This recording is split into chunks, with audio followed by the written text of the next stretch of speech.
I fed a snake a rat one time. It's pretty good. Wait, was this? I temporarily had a snake. I had an ex-girlfriend who one thing led to another, and I had a snake for like a month. Nice. It was pretty nice. I enjoyed it.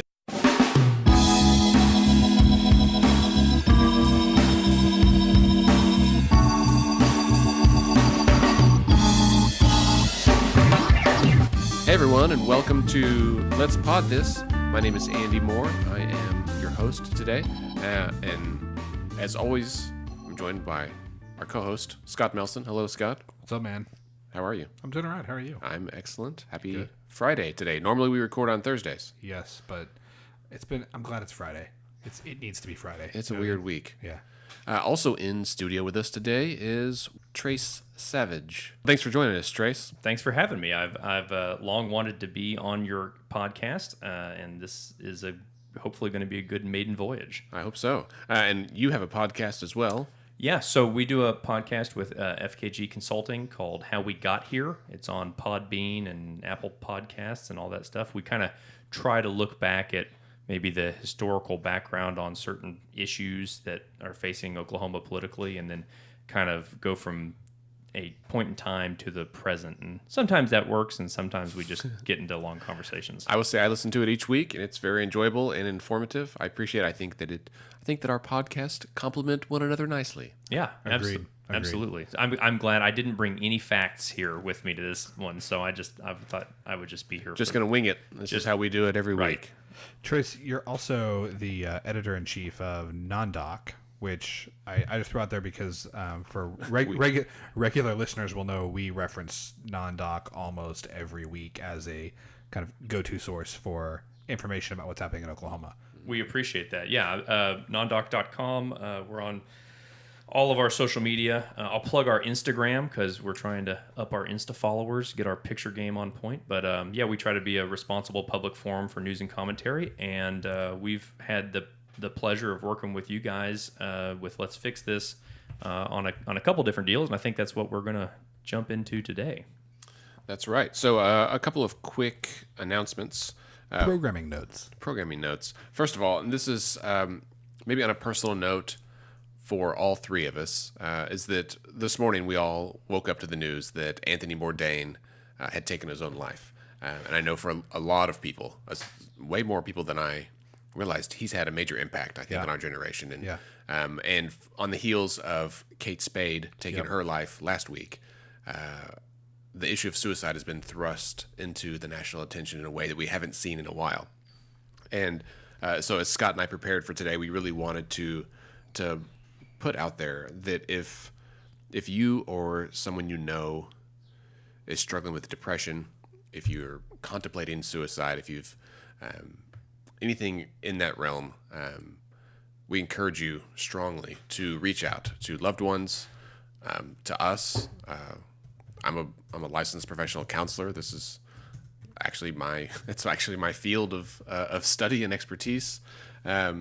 Trace, you're a mental health first aid instructor. Yes, yeah. No, I think you make a really good point, Andy. And it's I think there's a lot of misconceptions. If we can say very quickly, the stigma around mental health is one of the biggest barriers for people to get help. But also, to dive deeper on that stigma, a lot of people don't understand or don't recognize or don't believe that recovery is possible, and not only possible but likely, actually. And so, I think we can all do a better job of sort of preaching that hope to folks who may be dealing with something, because a depressive condition, suicidality in and of itself is not a mental illness. It is a symptom of various mental illnesses, whether it's depression, substance use disorder, bipolar disorder, schizophrenia, anything you could think of in that regard. And so it's episodic. Yeah. And so somebody may go to bed at 10 o'clock tonight feeling very suicidal, and then wake up the next morning and think, I don't feel that way now. What? That's very weird. So people don't want to talk about it a lot. So I know you guys know the answer to this. The only proven way to prevent suicide is to ask the question. Yeah. And that's sometimes counterintuitive. So, there's a lot of great resources out there. 1-800-273-TALK is the National Suicide Hotline. And I personally like psychologytoday.com. I'm sure if you go on there, you'd be able to search and you would find Andy or many other licensed therapists who it shows where they are located, what insurances they take, what they specialize in, a photo of them. And then two other things I would say is one, sometimes people have shame. Sometimes people say, well, I feel weird. I would prefer to talk to a woman, or I would prefer to talk to a man. And they feel this sort of shame, right? That like I shouldn't, that's awkward. Or maybe it's a person of color saying, well, I would like to talk to a person of color, and they feel weird about it.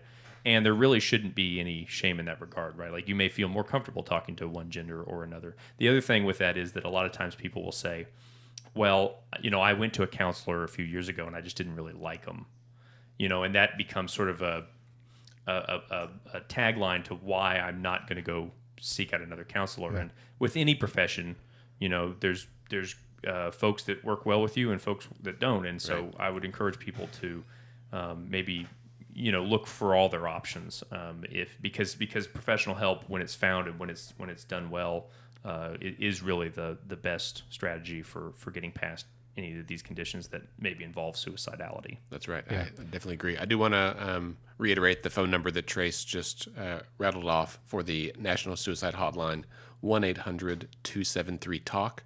That's 1-800-273-8255.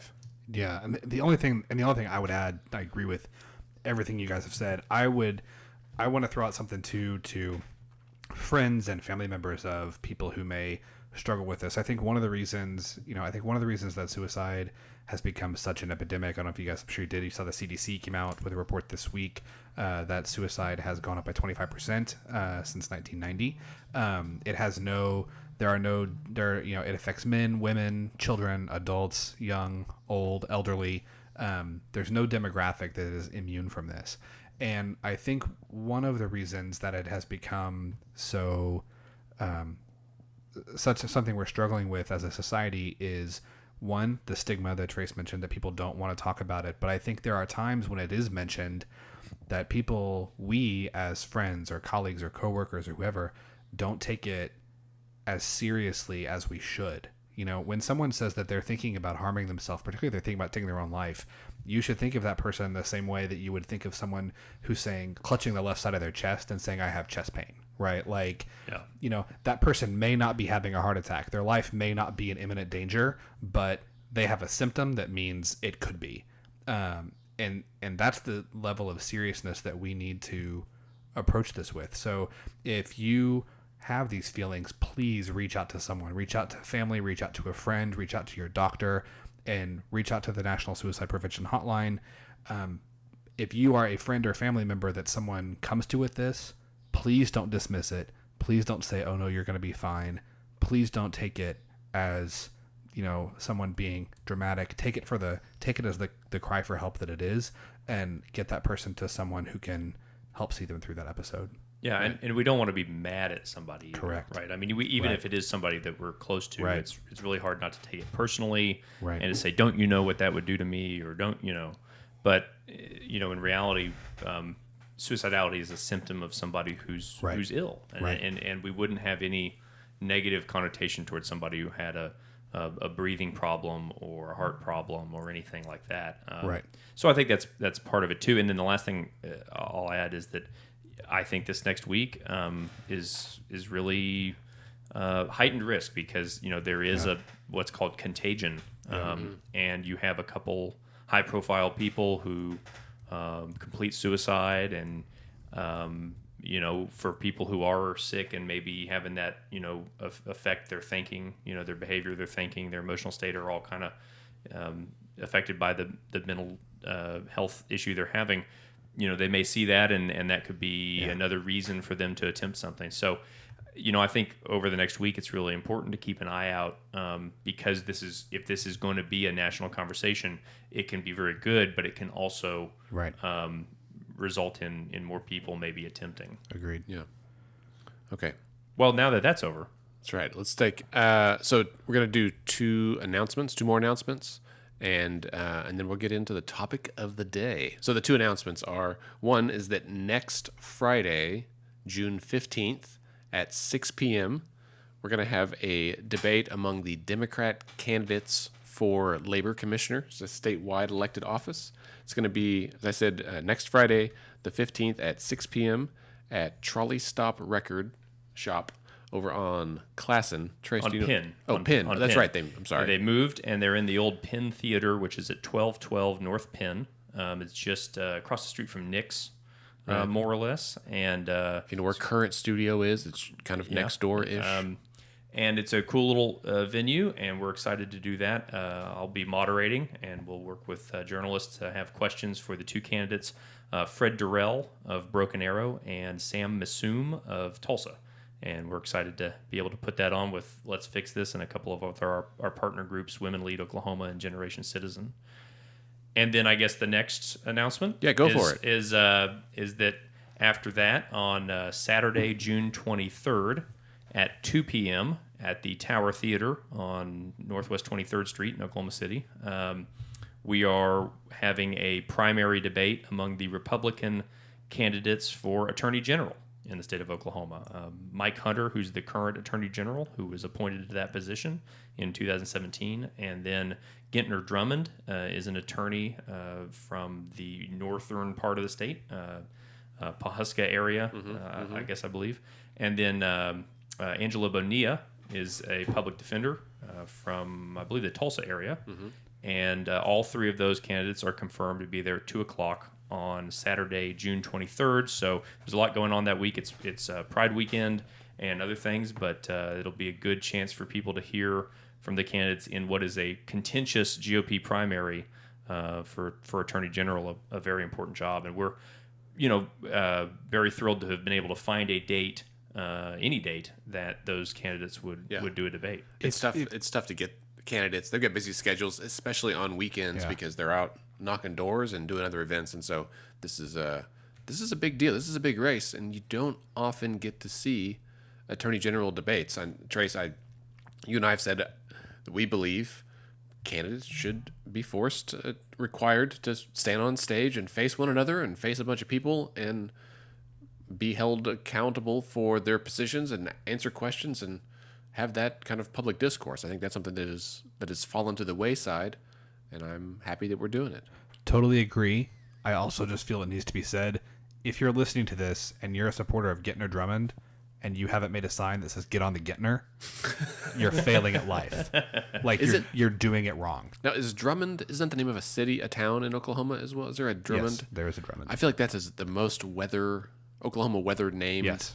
That's pretty good. It was good. I'm just saying, like, your campaign slogan should be "Get on if the his middle Gentner." name is Val, like Gentner Val Drummond, Right. Yeah. That would be pretty good. No, all jokes aside, you're exactly right. I mean, I think it was August of last year that in partnership between NonDoc, Let's Fix This, and a couple other groups, we hosted a debate for Oklahoma County Sheriff. Went pretty well at the Tower Theater, who's been a great partner in this as well. And going into 2018, we wanted to make an effort to have several debates for these important statewide offices. If we had the ability, we'd have 50 of them for legislative seats, Congress, for all of those sorts of things. But right now we've done one this election cycle, and we're going to talk about that here in a minute. It was the Republican Labor Commissioner debate. Did that a couple days ago. And we're now proud to present a Democratic one on June 15th, and then turn our attention to the Republican Attorney General's race, June 23rd. The winner of that race will face a gentleman named Mark Miles, who's the Democrat candidate in November. So there's a lot of important races, and a lot of times these things kind of get swept under the radar, and it's just a TV ad. And as to your point, Andy, we think that candidates should have to stand out in front of the public and answer some questions. And we're not going to go, attack them, but we do want to ask them some tough questions and make them, say what they think to the public. Well, I think, so many people you get to the ballot box and you don't know who these people are on the ballot that you're looking at. And we're trying to shine a little light on that and help people get to know them in a personal way.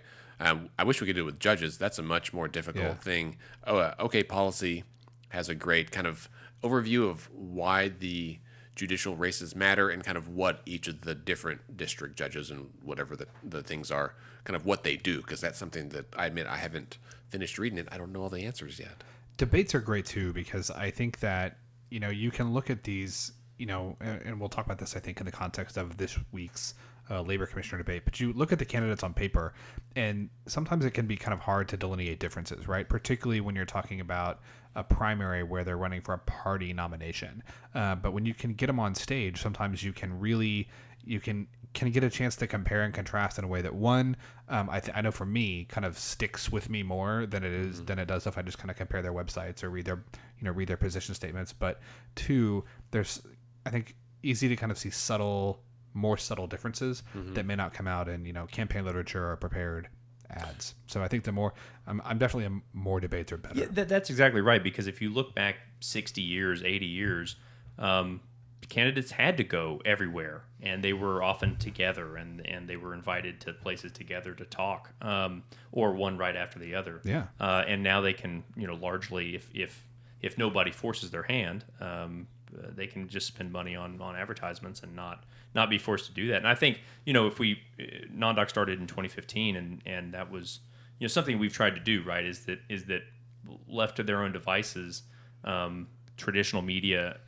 in our community have long not forced the issue. I remember hearing from campaigns who said, well, nobody will step up and sponsor it. And so I think that you look at, citizenship groups like Let's Fix This, Generation Citizen, Women Lead, Oklahoma, I'm not sure any of those groups existed 5 years ago, right? So, I think you've seen an uptick in that, and then hopefully, in our job in media is to be able to there and be fair, and that's kind of the goal in that regard.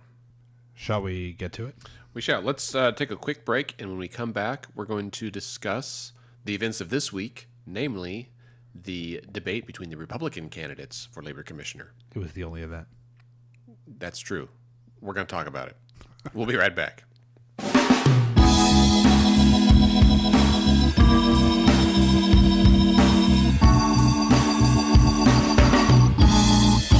Okay, we're back. Thanks. I feel like my mic is just maxed out today. I'm trying to adjust it. We had a lot of audio issues. If you're listening to this and it sounds like crap, I apologize. My computer, for no reason, would not recognize microphones this week. Yeah, and this isn't my podcast, so I don't really feel bad. Trace is off the hook. Yeah, I'm off the hook. Scott got his just here, his out, and was ready to go, and then 5 bottles of whiskey in front of me. Is that Friday. Okay to talk about? Is that? Oh yeah, dude. Oh, okay. They know. Most people Let's know. let's fix this drink. Yeah, That's right. They know. Well, and You guys could have a cocktail hour. well, as a we've fundraiser. I we've mean, I know had- you we had did it, but Capital I was like, Crawls, you were there. I know. We've done it a time or two. That's debatable. That's debatable. I remember standing out in the Paseo on the corner of a street with a high level Politico chain smoking cigarettes. Not me, he was after one of your events. So that Really? that was pretty good. Interesting. I'm curious to find out who that was. I'm not going to say it on the air. The air, yeah. Off the air. All right, so let's jump into it. So this week on Wednesday night, we had, as we just mentioned, a debate among the Republican candidates for labor commissioner. It was hosted by NonDoc and us and Women Lead and Generation Citizen and the Tower Theater with some great sponsors. It was really well attended. I was impressed for a Wednesday night. A lot of people there. A lot of the candidates, or two of the candidates, I would say at least, brought really strong contingents of support with them, which you would expect. But there were a lot of people there that were just wanted to kind of hear and learn and get a sense of who these folks are and what they're about. Yeah. We have a little recap on nondoc.com, and we're hoping to get the video done in the next few days, so people can check that out too if they missed it. The candidates were Kathy Costello, who is a businesswoman and former educator, and the wife of the late Mark Costello, who Previous labor commissioner. And then State Representative Leslie Osborne, also a businesswoman, a former state appropriations in the House anyway, chairwoman, and then Keith Swinton, who works at the I'm just going to call it the Postal Training Center down in Norman because I grew up in Norman, and that's what it'll always be to me. But I think it's the National Center for Workforce Development or something like that. But he works there, and he also has when he introduced himself and kind of was giving his spiel about like, this is what I do. He also mentioned that he is an inventor and an entrepreneur, and I think is trying to become a member of the National Academy of Recording Arts and Sciences. I think he was interested in that. He's got the cowboy hat for it. He does. And I just, to all of you out there listening, this is not important, but if any of you have time and know how to find this out, I would like to know what Keith Swinton has invented. I think patents are public records, so we could probably fire up one of these fine computers around here, and maybe in our next break we because he threw that in there. Yeah, like, they were all kind of talking, and he was like, "I'm Keith Swinton, and I work at the training center, and I'm an inventor." And I was like, "Oh, you just don't hear that every day." He invented I'm guessing he invented a combination hard hat cowboy hat. Ooh, I think that would be. And if that doesn't exist already, if he didn't, you should. Yeah. We could really sell that. We'd make a bajillion. I think it exists, but if not, we should definitely look in for it. Look into it. You guys talk about what your thoughts were on the debate, and I'm going to Google that. Trace is going to Google hard hat, cowboy hat. I will. I'll kind of finish that in setting the stage. So it's the three candidates.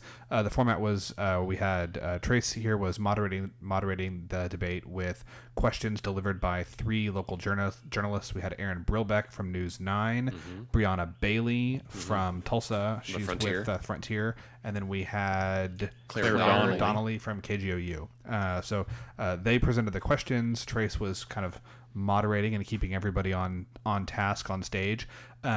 General format, there were a few rounds of questions.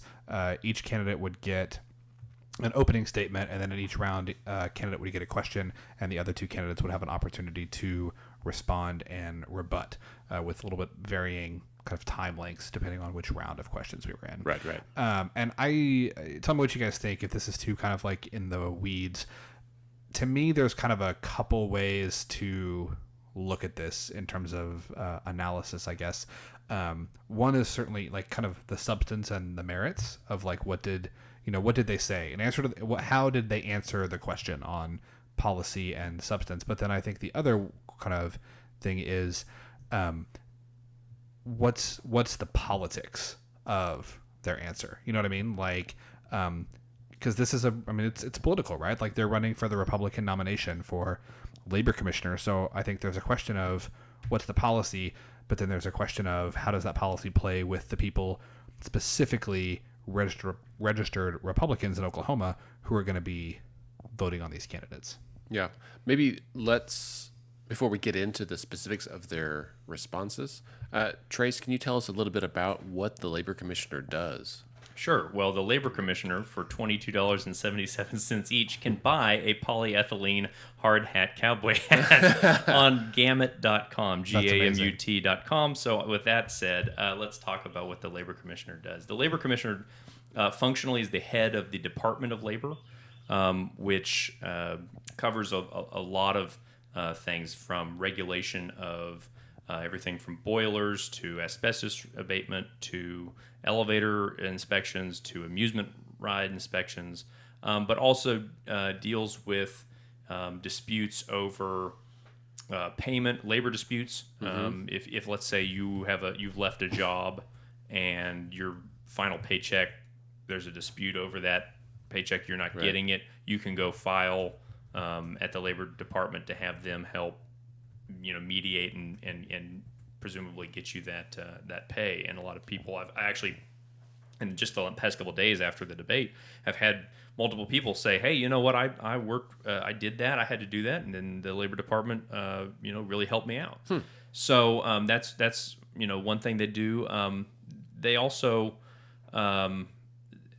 they deal with a lot of occupational licensure, and then we'll probably sort of get into that when we talk about the specific questions, because the current commissioner of labor, Melissa Houston, who is a friend of mine, a good dancer, by the way, just if it's out there. Her husband, we're old friends, and anyway, he can flip someone over his arm, like a swing dance, like a total flip. He flipped an ex-girlfriend of mine over in my living room.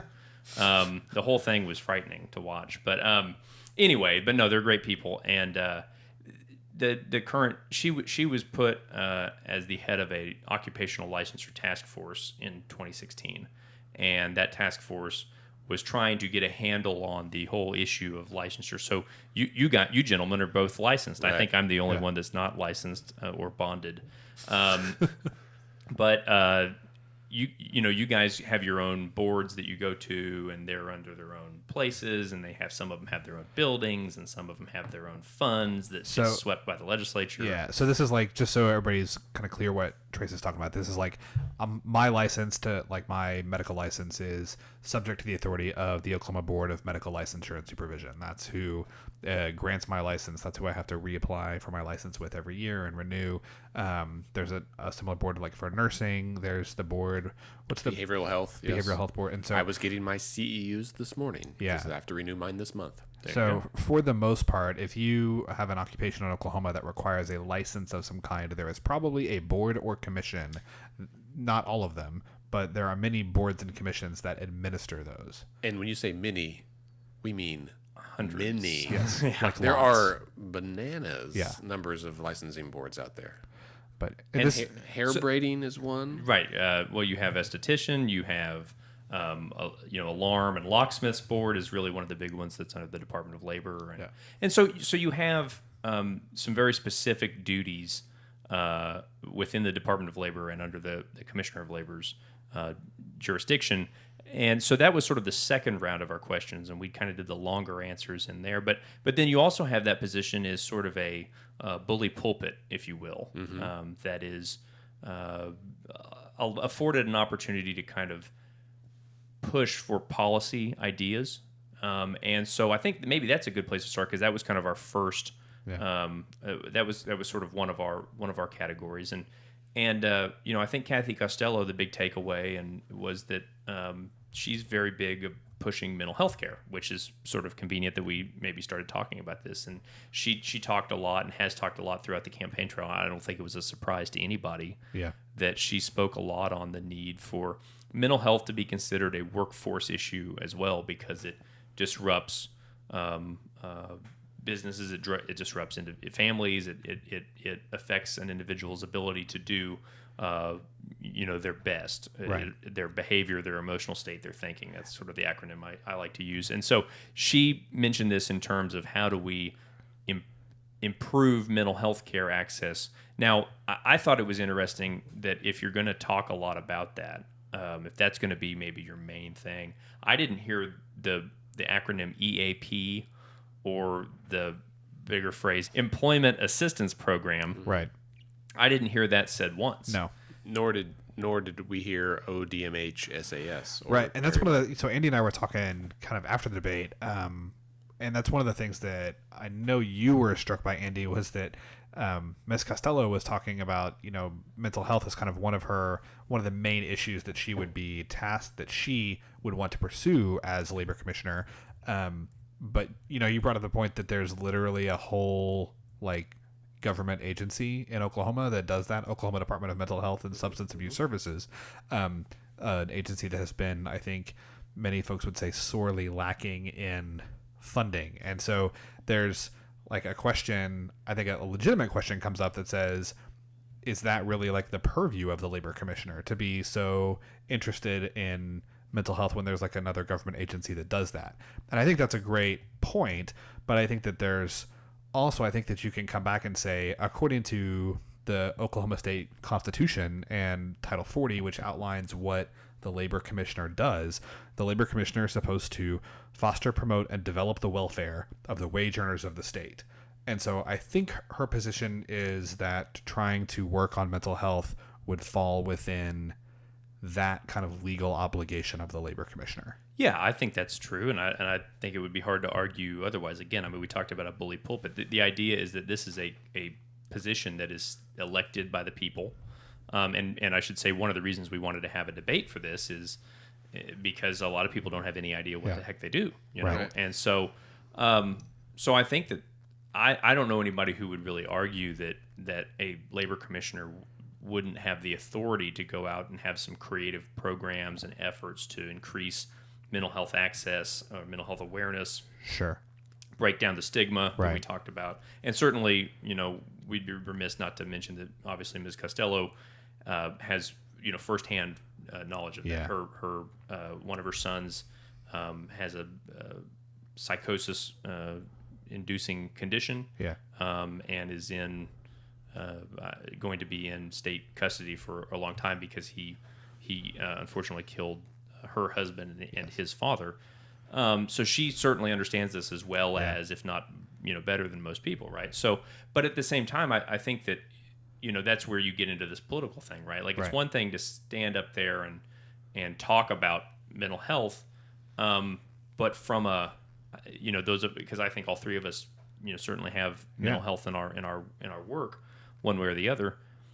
I didn't hear a specific idea. I didn't I didn't hear, okay, only 20% of Oklahoma employers with 10 or more people have an EAP right now. Totally so agree. we're going to set a goal that in the end of my first year we're up to 20% or 50%. And and some of that is artful politicking as well too. I mean, but I didn't know exactly what.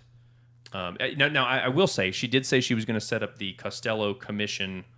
On mental health, but I think that was maybe about as specific kind of a task force thing. got. Yeah, we talked about that afterwards, and when I told her I was an LPC, she was like, "Oh, great. Well, maybe Lord willing, if I'm elected, you could serve on that." I was like, "Well, we can cross that bridge when we come to it." But I appreciate anybody in any position discussing the issue of mental health because that's kind of my bailiwick.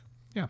Yeah, I think that was good. On the other hand, so let's kind of be fair. I think that Representative Osborne, I know in personal conversations with her, frankly, that she's also an advocate for mental health care. Yes. But she sort of had a little different tact, I think, in the debate. I felt like she had studied a lot of. She rattled off some statute stuff, which I think we like that, but I don't know to how much the public is just thrilled. Well, shoot, she said the statute number like she knew it on the back of her hand, so I'll vote for her. But I think maybe what was to me what people who even people who may not follow this as closely, the thing that they were perhaps could be a little more impressed with is that not only did she know the statutes, but she made a point of saying, I wrote some of them. You know what I mean? It's not just that I know the laws that pertain to the Labor Department. It's that there's a fair number of them that I have authored while I've been in the legislature for the last 10 years. And so I know this agency in and out because I've been part of the body that oversees it for the last 10 years. Yeah, and I think that as a result, both she and Ms. Costello, both came off as pretty knowledgeable. Yeah. I mean, I thought that they really both, seemed like they certainly have a grasp of a lot of the issues. And some of that, and this is not to toot our horn in the way we made the questions, but I think we did craft the questions in a way that no matter what the answers of the candidates were going to be, we were trying to help educate the audience and the public about what the Commissioner of Labor does, what the Department of Labor does. And I was impressed, I think, in the answers that it didn't seem like anybody was really caught off guard by that. They both of the two female candidates seemed very prepared to talk about those things. And I think there was even a little maybe debate between the two of them on like a date that something happened in the 80s or something. You know what I mean? So they both knew it so well they wanted to get in that. I think Mr. Swinton, he exhibited a knowledge base maybe more from working in a labor field. Yeah. But I'm not sure he exhibited as much knowledge about the maybe statutory obligations of the agency. Yeah, I think he definitely brings kind of a different set of skills to the office, and he would say as much. I mean, when he got up to give his opening statements, he said, "Well, I've never really spoken public before. This might have been a bad idea," and and I think he won over a lot of folks, at least in heart or in spirit, because he is he's the definition of a citizen that saw a need and decided to run for office, and that as we've talked about before, takes guts, and to stand on stage with someone who's been an elected representative for a decade and someone else who has intimate knowledge of this position from her when her husband was there, that I think that takes some courage and some guts. And I commend him for showing up. It's funny, when they got up to give their opening statements, Miss Costello, she got up and she had some notes prepared. I mean, it was clear that she had kind of a goal, like, this is what I'm gonna say.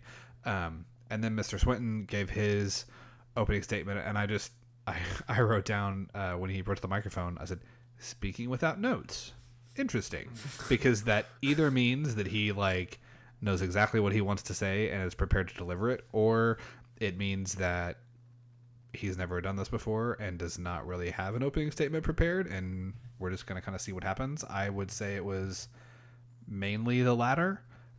He kind of just talked to him about, I'm an average guy. I drive a Dodge, and I'm... All of his friends drive Chryslers. Right? All my friends drive Chryslers, he said.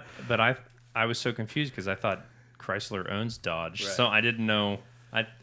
Maybe I think that it's joke is a little dated. Well, yeah, Yeah. I think it is. No. I think it's like a Chevy versus Cadillac kind of debate.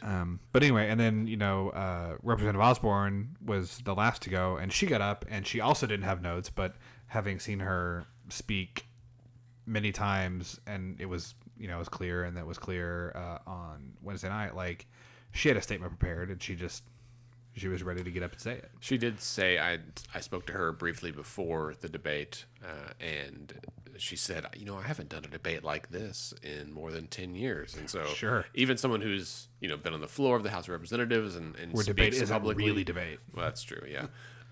Usually I talk to people and they're on their phone. That's what Right. she's saying. But I think, as someone who is an experienced public speaker, that comment kind of showed that she was still at least a little bit nervous about it. Well, and I think that's, let's go back to the broader, we're talking about the debates we're working on. We intentionally are calling them debates. We're not calling them forums.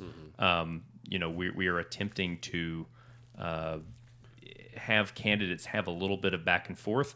And, I think you guys saw that myself and Aaron Brilbeck a little bit, kind of pressed the candidates a little bit and made sure they answered the questions. And that's a little different than a forum. And I do want to, maybe that's an important time to clarify that when we're doing these primary debates, right? There's a reason that there were only the 3 GOP candidates on that stage. And there's a reason there'll only be the 2 Democratic candidates on June 15th. And there's a reason there'll only been the 3 Attorney General candidates who are Republicans on the 23rd, because this is a primary election debate.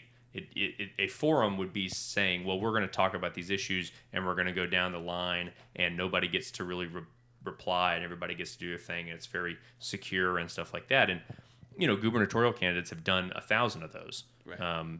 So far. But the idea of a debate where you're being pressed by journalists, I think is really, really important. And so as we move forward into the runoff, presumably for governor, for the general election, for all these things,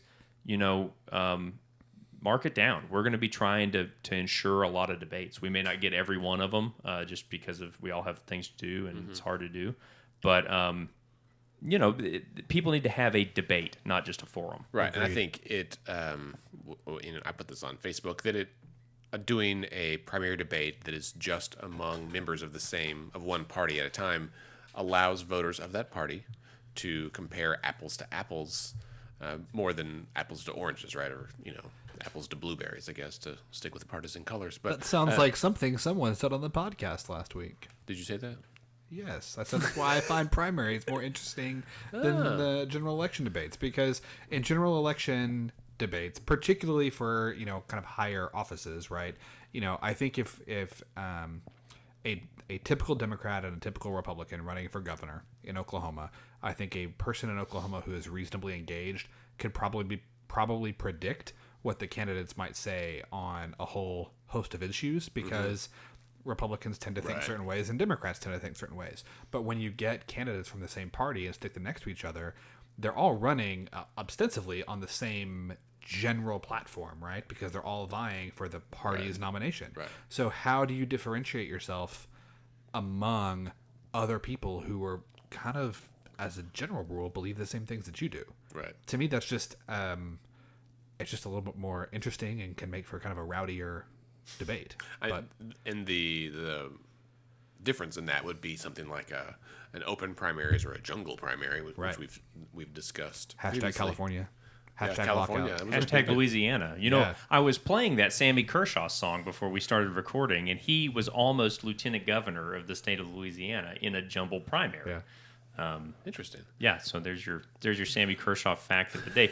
He was running on the campaign slogan "Working Woman's Holiday," which is one of his songs you can YouTube. This reminds me of when who's the guy that ran in Texas? Keep Austin weird. Kinky Friedman. Yes, Kiki Friedman with his tag. At least the one that I saw was just "Vote Kinky." Why the hell not? Yeah, there you go. Vote Keith Swinton, I guess. Why the hell not? No, I mean, because, and I think, again, I think there are a lot of important managerial issues in that job that maybe we don't always see. Do you guys want to? Were there any questions that or answers that stood out to you? I was going to suggest maybe just kind of briefly let's go through each one of the rounds. Kind of what was the question? What do people say? And then kind of commentary as we see fit. Does that seem reasonable? I was on the account of time. Let's not do all the questions. Yeah, let's do one of each. Kind of your face. Let's do one from each round. Okay, also not all the questions. Maybe, yeah. Because some of them, like, question 2 is about if it should be an elected position or be appointed, and they all were like, no, it should be elected. Well, and I thought that was really interesting. I wasn't sure that.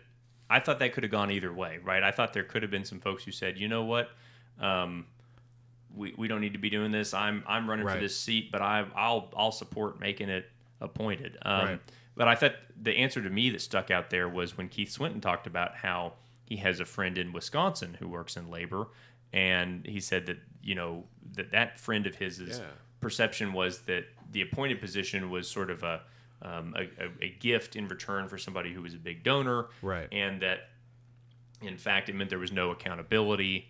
And I think Oklahoma government, I think we've seen some state agencies where there's been a lack of accountability from people who've been appointed, right? So hashtag health. Hashtag Hashtag tourism. Yeah. So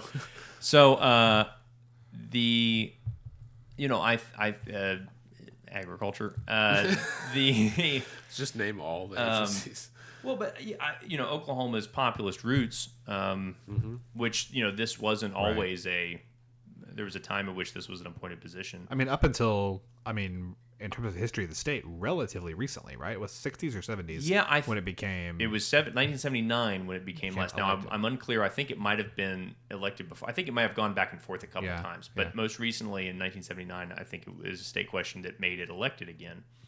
And I think that's interesting, right? Is that maybe people do have an interest in having an elected an opportunity to throw the bums out as the phrase goes, and I think that in I guess it would have been 2010. No, wait, 2006.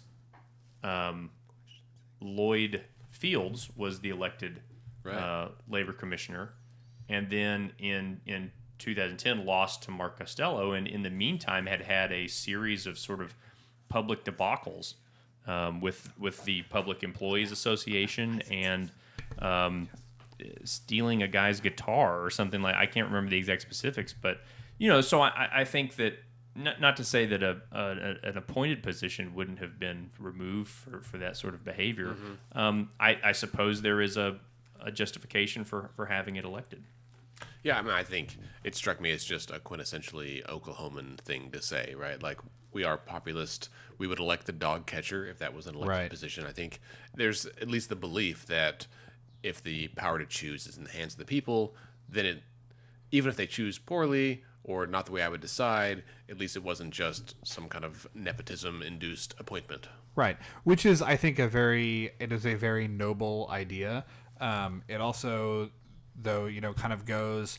And this is something, Andy, you and I have talked about before, right? Like, one of the things that irks me is when politicians say that, like, they're, like their whole reason for running is like, well, we just need common sense.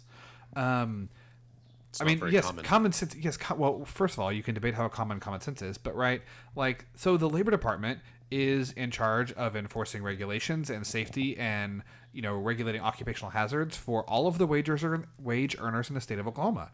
Maybe there's a common sense way to do that, but I think probably it requires a fair amount of expertise and political savvy and managerial expertise. Like, it's not a thing that just because you are a sharp, intelligent person, that doesn't mean that you automatically possess the skill set. And there are other times where something that seems like it's common sense, right, actually, when you kind of go further, doesn't make sense at all. Intuitive, yeah. Yeah. And so that's kind of, I guess I would push back not so much on you, but on the candidates a little bit. Not to say that this should be an appointed position, but I think you can make an argument that when a position is appointed, in theory at least, they have and this is part of the reason why we appoint judges instead of elect them, they have the independence and ability to pursue good policy without having to worry about the political ramifications. Well, we do elect plenty of judges, which is right. also awkward. It's weird, right? And I think that's a whole other thing for another time. Let me say this, and maybe we can go on to the next question. There's a great John Prine song called "Common Sense," and he says, "It don't make no sense that common sense don't make no sense no more." I love it. Okay, the next question. Since apparently we can't do all the questions because somebody has to go to Dead Center. Are you gonna? Well, I just don't want our listeners to be here all night. Yeah, and they can watch the video. Yeah, they can. They can watch that. And are you doing a blog post of this? I sure can. Yeah, okay, that'd be tremendous. Yeah, I can do that. So there was a question, and I don't have the exact wording of the question, but essentially it was the task force that Trace had mentioned earlier had made some recommendations about centralizing a number of boards, commissions, and agencies and kind of putting all of those under one umbrella at the Department of Labor to eliminate some of these licensure boards and committees and commissions. And the question is essentially to the candidates was, should we do that? Or should we kind of, what's the best way to approach all of these? Ms. Costello, basically, her thought was that not all licenses reflect a certain level of education, training, or certifications. And so because of that, she was in favor of kind of making licensure more centralized rather than having as many agencies and committees. Representative Osborne, she said, yes, keep the central licensing authority. However, she said, for instance, there are certain boards, and I'll just use my own profession because it's the one that I know best, the Oklahoma Board of Medical Licensure and Supervision. Representative Osborne cited that as an example, saying maybe it's best to keep licensing authority for doctors in the hands of doctors as opposed to directly in the hands of the Department of Labor. And she mentioned a Senate bill by Senators Pugh and Senator Mike Osborne that would basically take a look at all of these. Every agency that grants licenses would be reviewed every 4 years and kind of determined how, necessary it still is. To interject real quick, did Ms. Costello also mention that there is a board for those who sell bunk beds? Yeah, she said something about bunk beds, and I haven't had a chance to research that. We should look that up, and maybe you can include that in the blog post. And Swinton I think he sort of threaded the needle. I don't remember exactly what he said off the top of my head, but he basically said, I don't think that centralized licensure, he didn't really address that part of the question, but there was a second part of the question that dealt with. Let's get to the second part of that question too. I think you picked the right question of the three in that round.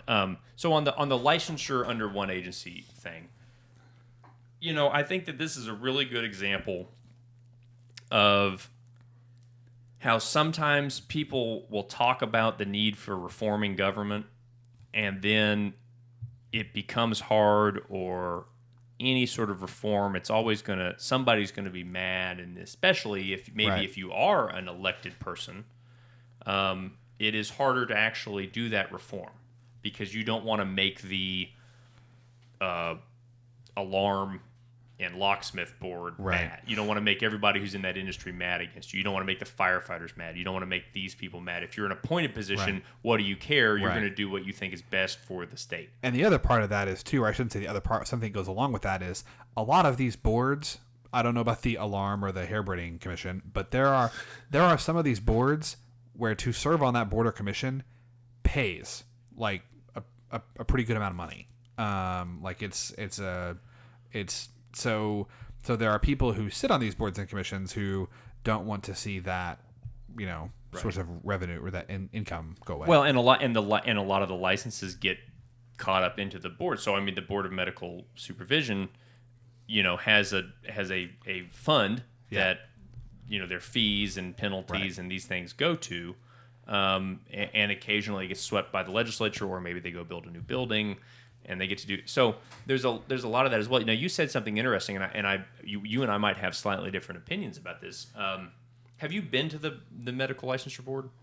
Thankfully, not recently. There you go. Right. You don't want to show up. I didn't. The only time I went was when I finished medical school and then applied for my initial license. We had to go I had to go drop something off. But I have never had to appear before the medical board. Good. Fingers crossed. Knock on wood that That's the only time I've ever been to their building. Yeah, there you go. But I think it's important to note that, and I think they do a pretty good job. I mean, Lyle Kelsey's a real good guy, and they've got staff that does that, and I think the staff that runs these things does really well. But I've always found those boards to, at the end of the day, they're not practicing medicine. I mean, nothing in medical school teaches you to operate an occupational licensing board or to be a member of that. And functionally, if we are talking about common sense sorts of things, right. You can have a lot of common sense. Most of these boards, frankly, have a lay member. They typically have one member who's not a pharmacist or dentist or optometrist or nurse or whatever it is. And yet the boards are, because the membership comes and goes, and most people, if you were added to this board tomorrow, you probably wouldn't know mostly what the hell's going on for your first 5 or 6 meetings. So they rely a lot on staff as it is anyway. Yeah. And yet there becomes, I think, I've personally, having worked in healthcare, there is a big argument to be made that these boards often become comical. Sure. I mean, I remember telling the head of the optometry board that I was hoping to help him create this new license that the legislature had instructed him to do, and I've told the story many times, and he's a nice guy. I don't think he's still the head of it, but this is damn near 10 years ago. His reaction was, "Well, I don't think we want to do that," and I was like, "Well, with all due respect, sir, you have to do that. The legislature has passed a bill directing you to do this." And he goes, "Well, I don't think we want to do that." And I said, "Well, why don't you go talk to your attorney, right, and find out what your options are, what your recourse is." Yeah. And so I say all that where sometimes it can become protectionist. Sure. And so let's say I'll give you an example. The Alarm and Locksmith Board had attempted to create so some guys had created a company where they were reprogramming key fobs on cars. So if you sell your car, Andy, to Scott, and so Scott gets the car and he goes down to this company and they reprogram that car for a new key fob so that Andy's key fob doesn't work anymore, right?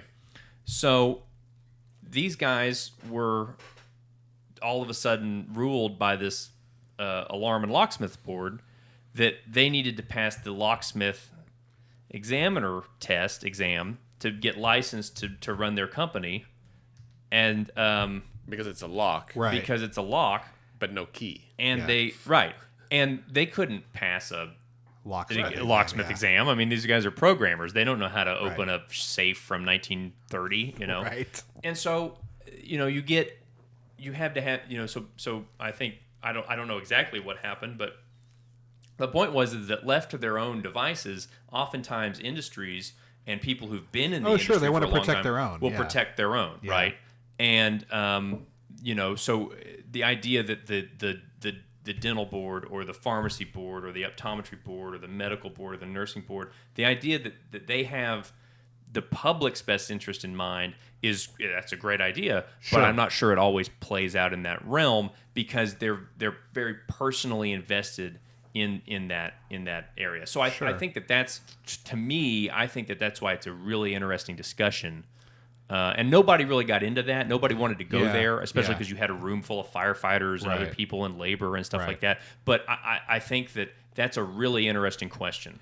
No, I think you're right, and I think you make a great point, and certainly it's one that needs to be, I mean, I think you make a great point. And I think that, and again, I can only speak to medicine because that's the only thing I deal with, but at least in that context,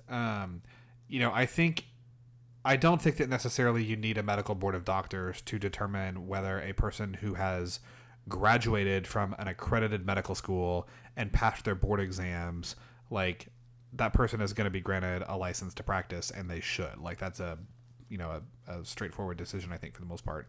I wonder though if when it comes to professions, and I mean, again, maybe this is all professions, but I know certainly with mine, I think that where it does get a little bit trickier is I don't know that we want, when it comes to things like, when a doctor is doing something, like if a doctor is being accused of misconduct of some kind, or, practicing outside their scope, or, practicing below the standard of care.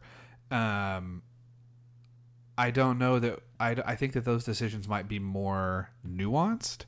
And I think that in those cases, you do need people that are experts, like, because that does become a question of practicing medicine, right? That does become a question of like looking at a specific situation and saying, where does this kind of fall? Like there aren't necessarily black and white, no doubt. lines. But here's and this is where I think this is the gray area where we're talking about is that sure we may definitely want a committee of professionals in that health field to be the ones making determinations of scope of practice violations or all those sorts of things.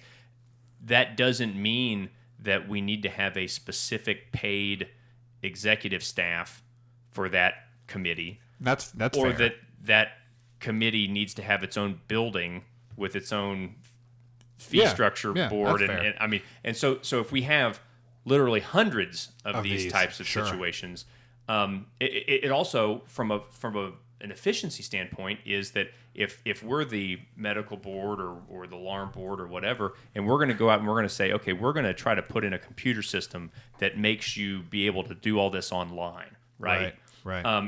If we have we have 10,000 people we regulate, and we have this small agency or whatever, our purchasing power, I mean, is minuscule. Sure. And then we may go pick one vendor, and then another board may go pick another vendor, and then they're different things, and it's different, and they don't talk to each other. Right. So I think that there's that element of it too, where, if the state is trying to get to a system where in 2018 or maybe 2020 or whatever, we can access this data and we can go online and renew our licenses and do all this sort of stuff, it's obviously going to be much more difficult to justify to have 100 plus groups doing that as opposed to one. Sure. Now, it sounds like I'm arguing for that. I'm not necessarily arguing for it. I'm making the case for people who do believe. You're being an independent journalist. I'm making the case that if you go read the report that task force that we started this question about, these are the justifications that they have for a centralization of this, because it's just these old fiefdoms, and it's really hard to know what each of them is doing. Sure. So the second part of that question, I know we've got very little time. How are we on time? We'll be quick. The second part of that question was, should there be that task force said to re-examine whether felonies should prohibit people from obtaining licenses? And I thought there, everybody sort of, I think Kathy Costello mentioned, if you had a DUI, 10 years ago, or you had a felony possession of marijuana 10 years ago, you should be allowed to be a barber, all those sorts of things. Right. And I think Leslie Osborne made a really interesting point, which was that, yes, definitely we should drug possession, we should look at that for all these sorts of things. Although, we need to be case by case, because maybe you don't want somebody who has multiple felony convictions for selling drugs to be a pharmacy tech. Pharmacist. Yeah, a pharmacy tech. So. And I think that's probably the best way to summarize that. Like, so, Miss Costello basically said, like, we need to my takeaway was we need to get away with this ban on felons, because they can't get within the skilled labor workforce, and we have all these felons that can't work, and we also have a massive shortage of skilled labor for certain positions in Oklahoma. Like, this doesn't make any sense.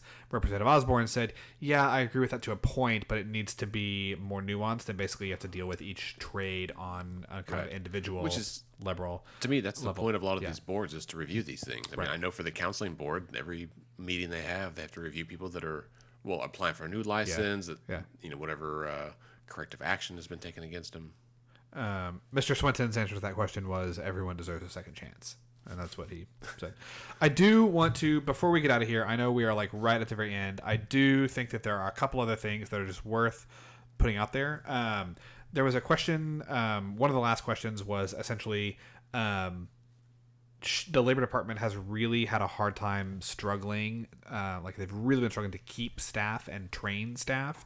And one of the questions about that was, should they have higher salaries? And not just them, but like public employees in general. Right. And I think that the reason I bring that question up is because I think that, honestly, when we talk about Ms. Costello and Ms.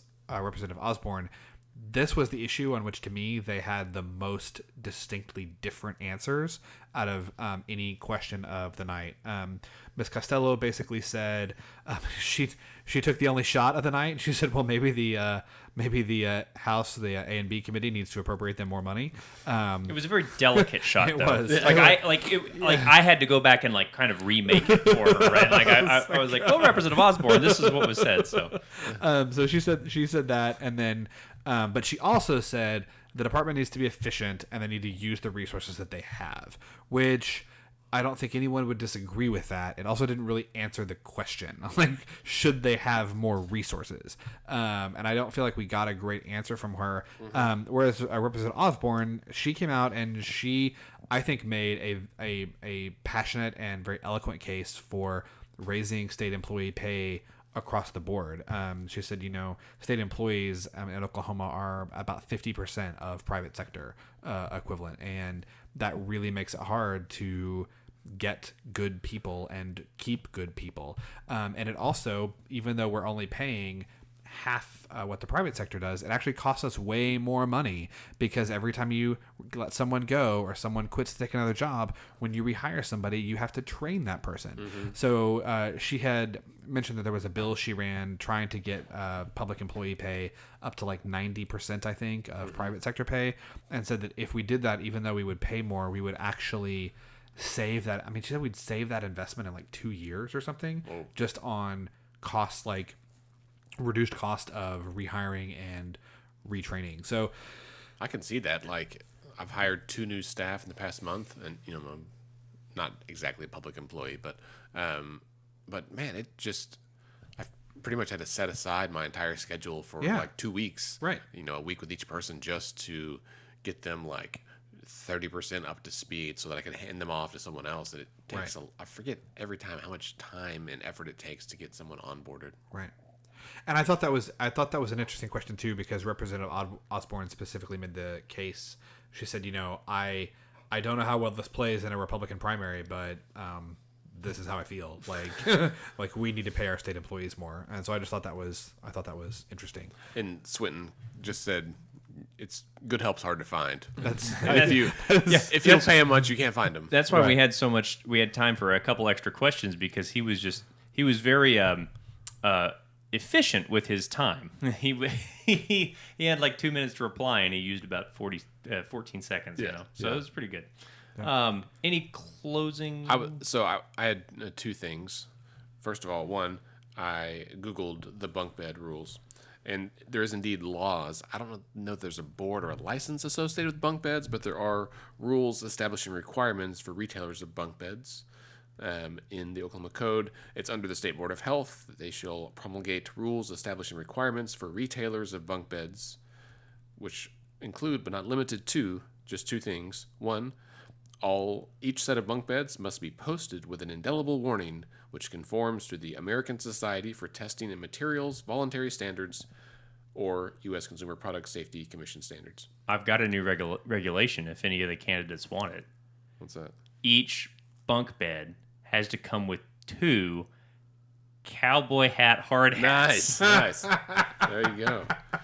The second rule, is basically that the space. You can't sell a set of bunk beds that does not limit the space between the lower edge of the guardrail and the upper edge of the bed frame of the upper bunk to 3 1/2 inches or less. Oh yeah, so you don't have a child's head get caught Right. in the. But it's just of the 2 rules, that's one. The one's like, first of all, sell safe bunk beds. Also, be sure they're safe in this very specific way. Right. And it was passed in 1998. So I want to emphasize this is not because of you, but rather while you were reading that, I fell asleep and fell out of a bunk bed.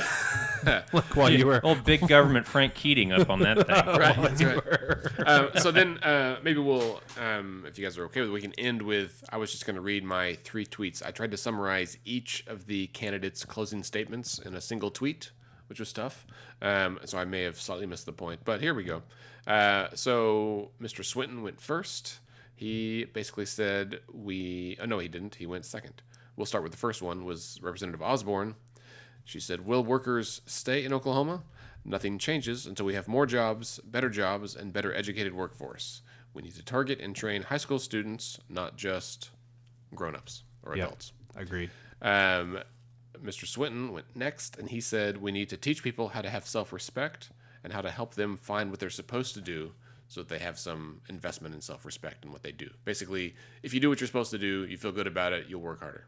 Okay, I'm glad that you said that because I wrote down what you just said. Mm-hmm. I agree with your summary, but I also put an ellipses with I'm confused. Because when he said it, I was just totally, I don't understand the point that you're trying to make with regard to the labor commissioner. That was it. But okay, all right. It wasn't about the position. It was about kind of what we need to do in general. And then Ms. Costello closed us out, and she said, basically, my summary is that she started by giving the constitutional description of the labor commissioner, which Scott mentioned earlier, that shall advance opportunities for profitable employment because labor brings dignity to people. She promotes Votex, and then again mentioned the need to address mental illness in the workforce. So that's my quick and dirty summary. And I agree. I would say, do we? There's 3 of us here. Do we have a winner? Do we want to? I don't think there's. I don't know that we can. We'll know who wins the primary, but can we say coming out of the primary, was there a person who kind of equipped, or I don't know, represented themselves best? Was there a person who? What do you think? I think that they were all kind of unique in their own way, and I don't really know what criteria we would judge them on anyway. Right. There was no clear winner, no clear loser. Sure. I think, in my opinion, Representative Osborne and Ms. Costello seemed to present themselves in a more traditional politician way. Right. But I don't think that's Keith Swinton's style either. He's not a politician. Sure. Right? So I think it was interesting. Yeah. I feel more informed as a voter. Trace? Yeah, I thought everybody did well. I mean, it wasn't. I thought there might be a little more back and forth than there was, but overall, I think it was really focused on a lot of the details of the job, and I'm really interested to see what the Democratic candidates say on Friday, June 15th. So just a shameless plug for this event as well. Hope people come out to the Trolley Stop Record Shop, 1212 North Penn. If you have a vinyl player, bring some cash. Literally bring cash, because I don't think they take cards. But they've got some good stuff. They got a big selection, so that'll be good. And yeah, I'm looking forward to it. And then obviously also by the time this airs, we'll have announced Saturday, June 23rd. Mark it down. Mike Hunter in one corner. In the other corner, bing, bing, Angela Bonilla. And then in the third corner of this triangle, we've got Gintner, Drummond. Dude, that's going to be a fun night. I can't wait. I'm excited. And by night, you mean 2 p.m. in the afternoon. Whatever. That's true. All right, well, that brings us to the end of this episode. Remember, you can connect with us on Twitter and Instagram at Let's Fix This OK. Scott is at SC Melson. Andy, I'm at AndyOKC. Trace. I am at Thrice Savage, THRICE Savage, SAVAGE, and at NonDoc Media, NONDOC Media. That's at NonDoc Media on Facebook, Instagram, or Twitter. Thanks for having me. Definitely worth a follow there. You can connect with us on Facebook as well. Let's Fix This OK. And our website is letsfixthisok.org. Let's Fix This is a nonpartisan, non-profit organization who strives to educate and equip all Oklahomans to engage with their government. We encourage you to get involved in any way you can, specifically right now by learning about candidates and going to cast your ballot in the primary election on June 26th. Ooh, Scott, we forgot to mention, on June 26th, you and I both took off work so we can drive around and talk to voters and film ourselves in the car while we do it, right? We are such huge nerds. We are. Are you getting But it's going to be bullhorn? awesome. Ooh, that sounds like a good plan, though. We should. We should. We will have a surprise announcement, I believe. I don't want to say it yet because it may not happen, but I think we're going to have a new merch item to announce on that day. Stay tuned. Drum roll, please. All right, vote cowboy hat, hard hats, but I don't know. That's right. Get your Let's Fix This cowboy hat, hard hat. No, that's not what it is, but that would be cool. That's definitely an idea Well, yeah. for the future. Do they have ones that we can have, like, the Let's Fix This logo put on? You can put a sticker on anything. Wow, that's... there it is. There we go. Get them in red and blue. All right. Remember, everyone, decisions are made by those who show up. Have a great week.